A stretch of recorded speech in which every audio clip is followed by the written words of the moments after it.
Que a reta final da CPI da Covid-19 está marcada por um mal-estar no grupo majoritário da comissão G7, formado pelos senadores que se dizem independentes e também de oposição. O principal motivo é a possibilidade de a comissão pedir o indiciamento do presidente da República, Jair Bolsonaro, por conta de um genocídio contra indígenas e também pelo vazamento de trechos do relatório do senador Renan Calheiros.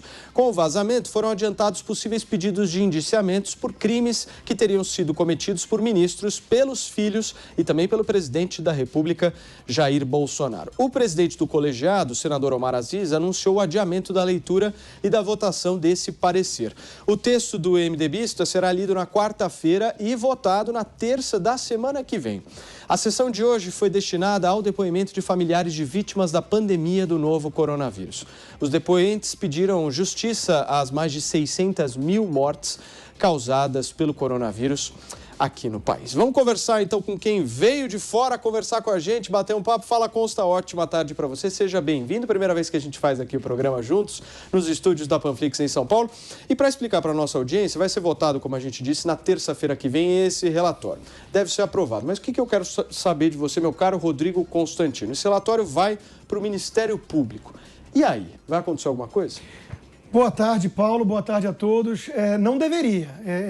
Deveriam usar esse relatório do Renan Calheiros, da própria CPI, para, no máximo, forrar o chão para os respectivos cachorros, né, dos envolvidos. Porque esse relatório está pronto desde o primeiro dia. E quando a gente fica sabendo dessa briga do G7, que eu passei a chamar carinhosamente de gabinete paralelo do lulismo, a gente só consegue torcer mesmo pela briga, né? E isso mostra o grau de absurdo dessa CPI circense. Quer dizer, até mesmo esses senadores que compõem essa cúpula lulista estão envergonhados e não conseguem chegar a um consenso porque o relator, que é o Renan Calheiros, passou do ponto e desde o primeiro dia, né? Então, veja, na ausência de crimes concretos, vão acusar o presidente da República de charlatanismo, vão acusar o presidente da República de genocídio indígena. É uma piada de mau gosto, né? Enquanto isso, tem uma CPI ocorrendo em paralelo, que não é em âmbito federal, não está no Senado, está no Rio Grande do Norte, né? Que é a verdadeira CPI do Covidão. Essa sim está indo a fundo em questões como o consórcio Nordeste, que o Carlos Gabas, vamos lembrar, né, aquele que andava de moto com a Dilma, foi ministro da Previdência da Dilma, ele lidera esse grupo que gastou 50 milhões de reais quase para comprar de uma empresa de maconha que emitiu sua segunda nota fiscal na vida, né, respiradores que nunca chegaram. Isso interessa ao Brasil, mas a mídia militante não quer saber disso, quer saber do Renan Calheiros e o que ele pensa sobre os crimes cometidos pelo presidente da República. É uma piada de mau gosto e o destino final desse relatório, que, repito, até eles estão batendo cabeça dentro da cúpula, vai ser a lata do lixo, talvez do Ministério Público, com certeza da história. Vamos chamar o nosso Fábio Piperno aqui, palmeirense, na área aqui do 3 em 1. Fala, Piperno, ótima tarde para você. O Constantino fez o seu comentário aqui, mas são 11 crimes que estão sendo colocados aqui pela CPI que o presidente da República teria cometido. Piperno, ele cometeu algum desses 11? Boa tarde, Paulo. Um grande abraço a todos que nos acompanham. Veja, em relação a essa história do genocídio, eu acho que a CPI deveria deixar com gente mais competente para lidar com essa questão. E a desembargadora Silvia Steiner, que foi juíza na Corte Internacional de Haia, já prepara uma ação sobre o tema para exatamente apresentar no Tribunal Penal Internacional. Eu acho que a CPI não deveria realmente lidar com isso, se importar com isso. É um sintoma de, enfim, deslealdade o que aconteceu, esse vazamento que ocorreu, o que mostra também que essa CPI não é um monolito, ela não é guiada pela cabeça de uma única pessoa ou está a serviço de algum candidato ao presidente, até porque no interior da CPI já apareceu mais um, né, que é o senador Alessandro Vieira, lá do Espírito Santo. Então, essa CPI tem, sim, muita coisa para apresentar ao Ministério Público, até porque foi essa CPI que começou a mexer seriamente com o contrato da Covaxin. Foi essa CPI que acabou aí desencavando a questão da Prevent Senior. Foi essa CPI que foi fundo na questão do Amazonas. Então, tem muita coisa para ser investigada, sim. É evidente que essa CPI ela vai apontar suspeitas e sugerir investigações. Que o papel de sair à rua investigando, obviamente, não é dela. Mas o Ministério Público certamente vai ter muito trabalho a partir desse relatório. Aliás, alguns órgãos, o próprio Ministério Público já estão, inclusive, com investigações abertas a partir de denúncias e fatos apresentados nessa CPI. Inclusive, a ANS na questão da Prevent Senior. Jorge Serrão, ótima tarde para você. Serrão, o Piperno diz que a CPI não tem candidato à presidência da República. Você concorda? Saudações, meus amigos e amados haters. Sim, a CPI realmente não tem candidato a presidente da República porque ela é incompetente para qualquer coisa. Agora, seus integrantes, claramente, torcem por um candidato e todo mundo sabe qual é. Não precisa a gente aqui nem fazer propaganda dele porque seria perda de tempo. Agora, essa CPI, ela já nasceu desmoralizada desde o começo. E vai terminar também desmoralizada, porque o relatório final dela não vai ser escrito pelo relator Renan Calheiros. Isso é historinha do Boitatá. Esse documento, que vazou indevidamente, e até há a grande crença de que quem teria vazado ele foi o próprio Renan Calheiros, esse documento está sendo escrito pelos maiores escritórios de advocacia do país. Ghostwriters estão produzindo um documento absolutamente descabido, tentando enquadrar o presidente Jair Bolsonaro em 11 crimes. É uma peça de ficção jurídica que será produzida ali. Essa questão do genocídio, então, é nojenta, é abjeta. Quando você usa um conceito que é equivocado para tentar impor esse conceito a um presidente que não praticou genocídio. O que é genocídio? Genocídio é o cara que assassina pessoas em massa. Jair Bolsonaro, por mais equivocado que você o considere, não fez isso. Então, não cabe esse adjetivo. Mas a narrativa de esquerda, a canalice politicamente correta, se permite criar esse neologismo, utilizar as palavras de maneira leviana e canalha, como eles bem entendem. Enfim, serão, como Constantino lembrou muito bem, julgados todos eles pela história, pela lata de lixo da história. Que esse relatório não serve nem para colocar, como Constantino disse, para botar para os cachorros fazerem sujeira, porque seria muita maldade com os cachorrinhos. Bruna Torlai, minha querida, ótima tarde para você. Bruna, a gente está discutindo aqui justamente sobre esse relatório que será apresentado na semana que vem pela CPI. Mas, como eu disse para o Constantino, esse relatório vai para o Ministério Público. Eu quero saber a sua opinião. Como é que o Ministério Público vai se posicionar em relação a tudo isso? Olha, se o Ministério Público tiver meios, né, de se posicionar, vai ser muito constrangedor ter que emitir uma nota, né? Se o Ministério Público conseguir arquivar, será a melhor saída para si próprio, porque é muito difícil justificar essas maluquices, né, que podem ser os escritórios de advocacia os maiores do Brasil, como você não disse.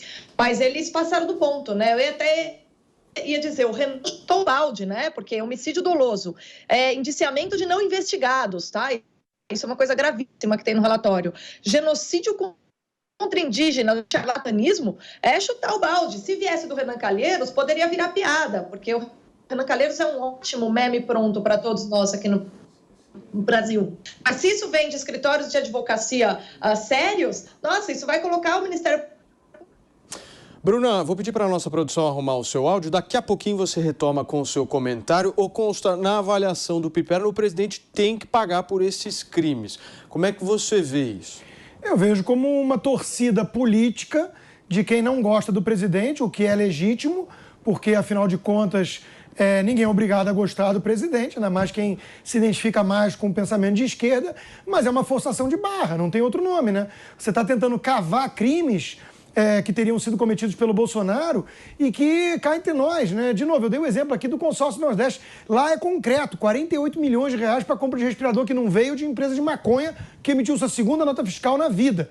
Agora, o que o presidente Bolsonaro fez? Você pode achar que ele deveria ter corrido mais atrás de vacina. Aí depois você acha que ele foi demais atrás de uma vacina e que podia ter problema, sendo que tudo que conseguiram foi ali, ao que tudo indica, alguns lobistas circundando como moscas Brasília e o Estado, que é a coisa mais comum do mundo. E uma corrupção que não houve, porque não houve desembolso de recursos públicos. Então, de novo, está tudo muito escancarado porque não há o crime de fato. E essa CPI que está produzindo esse relatório de ficção, né, ela, vamos lembrar, ela blindou o Covidão. Ela não quis receber Carlos Garbas, ela não quis, e os senadores conseguiram, com o esforço, inclusive, do senador Girão, conseguiram assinaturas para tornar o escopo da CPI mais abrangente. Vamos lembrar que era uma CPI voltada só para questões do governo federal, que o Supremo Tribunal Federal obrigou que fosse aberta a CPI e depois o senador Girão conseguiu colher mais assinaturas ainda para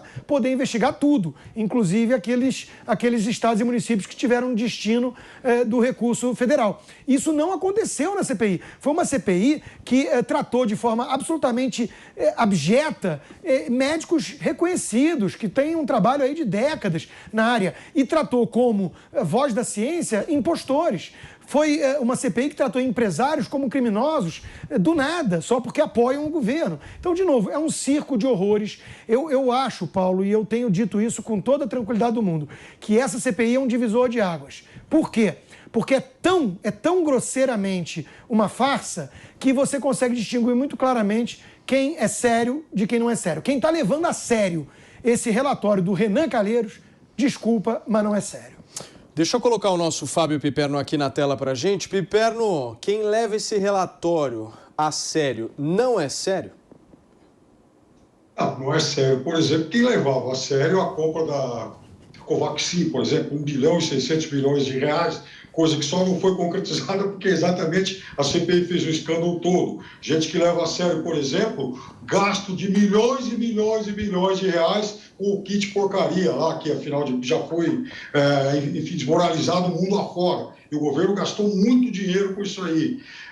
Também não dá para levar a sério quem apoia, por exemplo, a participação desses contratos dessas empresas do tipo a VTC Log, que ninguém sabia o que era, e de repente descobre que ela tem mais de 400 milhões de reais em contratos com o governo e conseguiu alguns aditamentos contratuais muito estranhos. Por exemplo, não dá para levar muito a sério essa história dessa Precisa circulando, né, em vários órgãos do governo e não só no Ministério da Saúde, embora tenha participado, né, mais intensamente da tal da negociação lá com a Covaxin. Isso é tudo que você conseguiu, Piperno? E essa Global também faturou milhões de reais e, de repente, tinha até office boy pagando conta de gente do governo. Então, tem muita coisa. Piperno, isso é tudo que você conseguiu depois desse tempo todo? Olha só, sobre a Covaxin, deixa eu fazer uma perguntinha básica, né? Pressão atípica para comprar a Covaxin, especificamente essa vacina. Sabe quem fez? Omar Aziz. Sabe quem fez? Randolfo Rodrigues. Não. Eles fizeram pressão, falaram que a Anvisa tinha que atropelar. Pressão para comprar vacina. Essa vacina. Essa é a vacina russa. Essa é a vacina russa também. Chinesa do Dória, lembra? Não vou comprar a vacina chinesa do Dória, jamais. Aí comprou 100 milhões de doses porque não tinha comprado nenhuma outra. Já pensou quanta gente teria morrido se não fosse a vacina chinesa do Dória? Há controvérsia sobre isso, tá? Se você considera que ela salvou tantas vidas assim, isso é um outro debate. Agora, vamos nos ater à CPI, Piperno. Tudo que você trouxe são coisas absolutamente periféricas e pequenas. Contrato que já tinha desde o Temer, um lobista que tentou se aproximar do governo numa compra que não aconteceu, apesar da pressão feita pelo Randolph, apesar da pressão feita pelo Omar Aziz com emenda e tudo. Não tem nada, Piperno, isso não é sério. Não dá para levar a sério um trabalho feito por Omar Aziz e Renan Calheiros. Desculpa, não dá. Piperno, você me ouve? Não, Piperno não está me ouvindo, vou pedir para a nossa produção refazer enquanto o Serrão faz o seu comentário. Pois é, e outro absurdo dessa CPI, a questão do oxigênio em Manaus. Essa história passou absolutamente batida. O representante da empresa monopolista do gás lá em Manaus não foi ouvido pela CPI, porque Omar Aziz, por interesses paroquiais locais, não quis. Então não houve um debate para melhorar, para resolver essa questão do oxigênio medicinal no Brasil, que é séria. Isso aí deveria ter se constatado que houve um erro nessa operação de Manaus e que isso deveria ser consertado para o resto do país. No entanto, não foi isso que aconteceu. Não foi isso e nem vai acontecer, porque não convém discutir coisa séria. Essa CPI, ela foi criada apenas para criar embaraço, desgaste político e, se conseguisse um argumento forte, para tentar um argumento para o impedimento de Jair Bolsonaro. Como isso não é possível politicamente e nem juridicamente, essa CPI entra para a história como algo absolutamente inútil que pouco ou nada contribuiu para o combate à Covid e, pior ainda, para a melhoria do sistema de saúde no Brasil. Dela não vai sair nenhuma sugestão para melhorar coisa alguma. Esse é o ponto grave. Perdemos tempo, gastamos dinheiro e a nossa paciência foi para o saco com uma politicagem barata de alguns senadores que estão tentando ou se eleger ou manter seus filhos no poder como estão até hoje. Produção, nós temos o Piperno e a Bruna Torlói, só me avisa, por favor, aqui no ponto. Ainda não? Então vamos seguindo com a nossa conversa aqui. Consta um dos crimes que está colocado aqui, é o crime de charlatanismo. Esse crime diz o seguinte, ele é previsto no Código Penal e pune quem divulga, propaga ou anuncia a cura de uma doença de um modo não autorizado pela ciência, como um meio secreto ou infalível. A pena é de 3 meses a 1 ano de detenção. A oposição acusa o presidente da República justamente disso. Por que você discorda da oposição?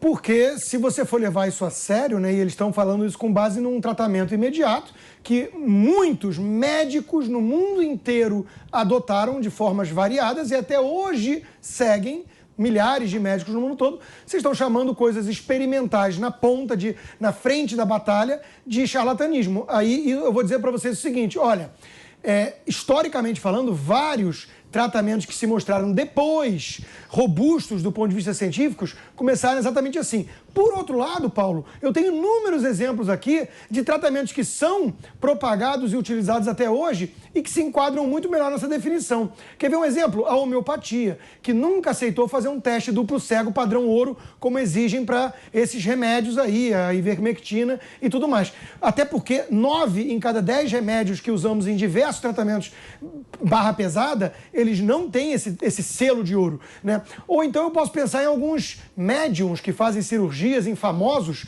e que são chamados de transcendentes por iluministas, né? Isso tem muito mais cheiro de charlatanismo. Ou então eu posso pensar em umas áreas muito grandes aí da medicina chinesa, que a OMS, que virou um puxadinho da China e sob pressão, há alguns anos atrás teve que reconhecer como parte da medicina, sendo que todo mundo sabe que não é medicina ortodoxa e jamais passaria pelo crivo que se exige desse tratamento. Então, a coisa mais absurda que a gente pode ouvir é essa expressão, tratamentos, remédios com a ineficácia cientificamente comprovada. Isso não é a forma correta de lidar com esse assunto. Não é assim que se faz ciência. Tem que ler um pouquinho mais de Karl Popper, tem que conhecer um pouquinho mais de método científico, hipótese, antítese e a síntese, né? E, infelizmente, o debate está interditado, porque muita gente ignorante está se arrogando falar em nome da ciência, venderam vacinas como uma panaceia e não estão sabendo lidar com o fato de que milhares de pessoas foram a óbito, infelizmente, após as vacinas. Consta, mas não foi o próprio Ministério da Saúde que disse isso? Não, o Ministério da Saúde diz que se você for internado e o uso desse medicamento não é eficaz para pessoas que estão internadas. O que os médicos que ainda apostam nesse caminho alegam é que isso tem que ser um tratamento imediato. Piperno de volta aqui no nosso programa. Piperno, agora sim, conexão restabelecida. Você estava contestando justamente o comentário do Constantino. Prossiga. Não, claro, e até porque o Brasil chegou a ter um pouco mais de, infelizmente, 4.200 óbitos em um único dia na fase inicial da vacinação, né? Quando a vacina ainda não tinha atingido a tanta gente. Nesse último domingo, por exemplo, morreram no Brasil pouco mais de 100 pessoas. Ainda é muita gente, mas felizmente isso está abaixo de 5% aí daquilo que foi o pico. Nos Estados Unidos, por exemplo, estava olhando um gráfico hoje Você sabe, Paulo, que se você pegar os 15 estados com maior número de óbitos por 100 mil habitantes, desses 15, todos esses 15 estados, à exceção da Geórgia, os outros 14 estão entre os estados que menos vacinaram. A média dos Estados Unidos hoje, a média de vacinação por estado, ela chega a 57% da população. Há muitos estados que vacinaram aí em torno de 40%. Então, dentre esses 15 que menos vacinaram, o único que votou republicano é o estado da Geórgia. Os outros 14 são estados que atenderam esses apelos aí de tratamento precoce, essa coisa toda, e hoje eles pagam com vidas por isso. Meu Deus, Piperno, está lá. pelo amor de Deus, Piperno, não pode fazer ciência assim, vamos ser mais responsáveis. Não, exatamente. Piperno, não pode chutar. Olha só, o galo nasce depois, o sol nasce depois que o galo cantou, mas o sol não nasce porque o galo cantou, Piperno, sabe? Tem que tomar cuidado com correlação espúria, então para não criar dentro de narrativa. Relação. O Piperno, deixa eu te dar um dado, só para você depois rebatê-lo, tá? Esse ano, que tem 57% da população americana vacinada, aliás, hoje tivemos a notícia do falecimento do Colin Powell, vacinado, né? Esse ano morreram mais gente, ainda estamos em outubro, do que ano passado inteiro, onde não tinha nenhuma vacina. Então, tá? Nenhuma vacina. Eu vou te dar o dado correto. Que você falou isso na quarta-feira, eu não tive tempo aí de refutar. No dia 19 de janeiro, véspera da posse do presidente Biden, os Estados Unidos completaram 400 mil óbitos. Hoje, os Estados Unidos têm 723 mil óbitos. Ou seja, de lá para cá, da posse do presidente Biden para cá, morreram 323 mil americanos. Até então, já haviam morrido 400 mil americanos durante o período do presidente Trump. Então, eu quero dizer para você o seguinte, os estados que menos vacinaram, isso me parece uma coisa muito lógica, são os estados que hoje têm mais óbitos por 100 mil habitantes. Está lá, o dado está lá. Enfim, fresquinho, fácil para ser checado. Onde se vacina menos, se morre mais. E isso é em qualquer lugar aqui do mundo. Isso é uma crença sua. Deixa eu falar, você está pegando na margem? Verdade. Você está pegando na margem? Você está pegando os dados na margem ou está pegando desde o começo? O acumulado de mortes per capita? O que aconteceu em Israel? Acumulado de mortes per capita, acumulado de mortes por 100 mil habitantes. Onde menos se vacina é onde mais se morre. Mas começou a vacinar só esse ano? Você tem que olhar na margem. Não. Como começou a vacina só esse ano? Aqui, lá começou ano passado. Começou em dezembro. Lá começou em dezembro. Já tinha quase 400 mil pessoas mortas, né? Então morreu metade depois do começo da vacinação.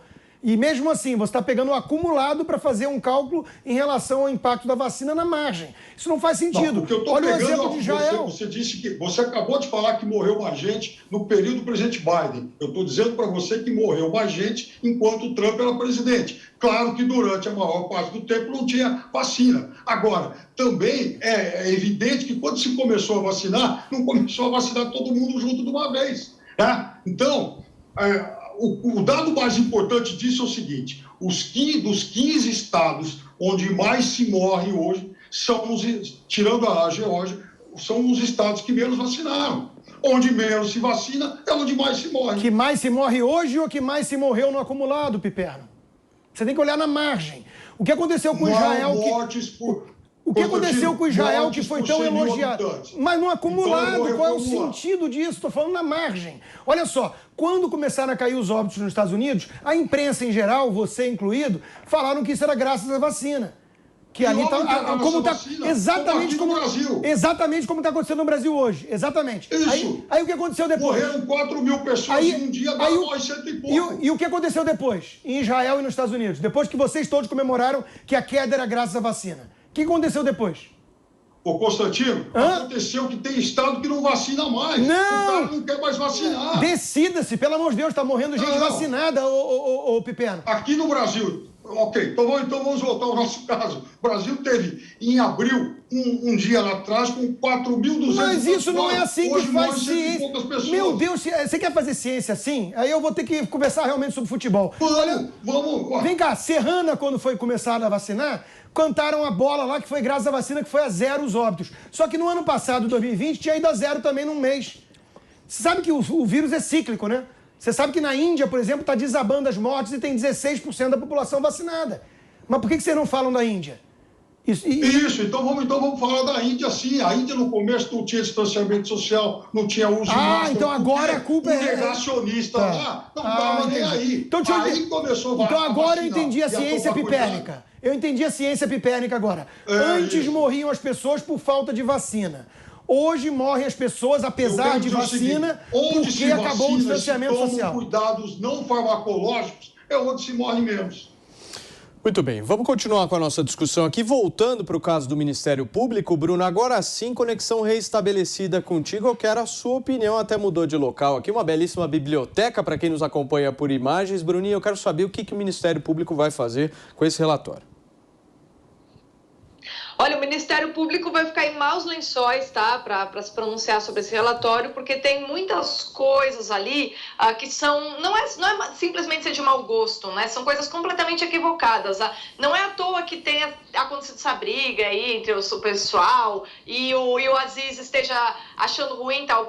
As pessoas que escreveram o relatório, tenha sido o Renan chutando o balde, tenha sido o escritório de advocacia, como disse o Serrão lá no início, né? Não importa, quem escreveu esse relatório chutou o balde de um jeito que não há como ele ser levado a sério. A tipificação está completamente insana, não dá para você chamar de genocida, não dá para você afirmar mil coisas que estão ali. Então, assim, do ponto de vista legal, é muito complicado o Ministério Público conseguir avaliar como o Randolfo Rodrigues, que é o cara mais prudente, gostaria, né? O Randolfo Rodrigues sabe usar as palavras bonitinhas para fingir que tem um crime ali. Agora, a maneira como foi escrito o relatório torna a CPI, desmascara o fato de que a CPI ela está simplesmente chutando balde, atirando para tudo quanto é lado para criminalizar a pessoa do presidente da República, né? E não é isso, não é justo a começar por todas as pessoas que sofreram, que padeceram aí com a pandemia no Brasil, fazer disso um cenário de disputa política. Hoje eu acompanhei o depoimento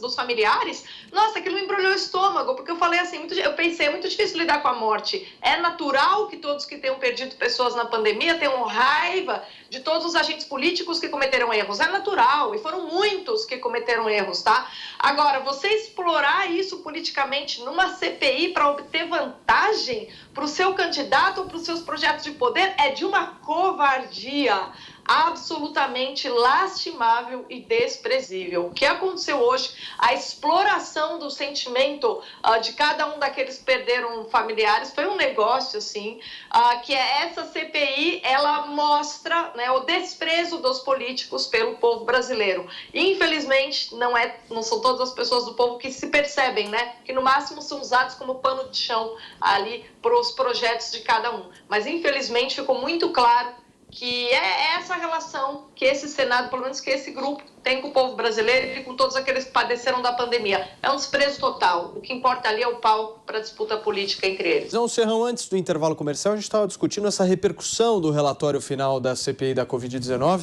Faltou seu comentário. Exatamente. E hoje eu escrevi o meu artigo para o site Jovem Pan, tratando exatamente dessa questão. A pergunta fundamental: qual será o verdadeiro impacto do resultado dessa CPI sobre a popularidade do presidente e sobre a governabilidade? Esse é que é o desafio. É isso que nós vamos ter que saber para entender se realmente essa CPI cumpriu o objetivo da oposição de desgastar e desmoralizar Jair Bolsonaro ou se essa CPI desmoralizada teve o resultado inverso. Ela provou do próprio veneno. Fico com a segunda hipótese.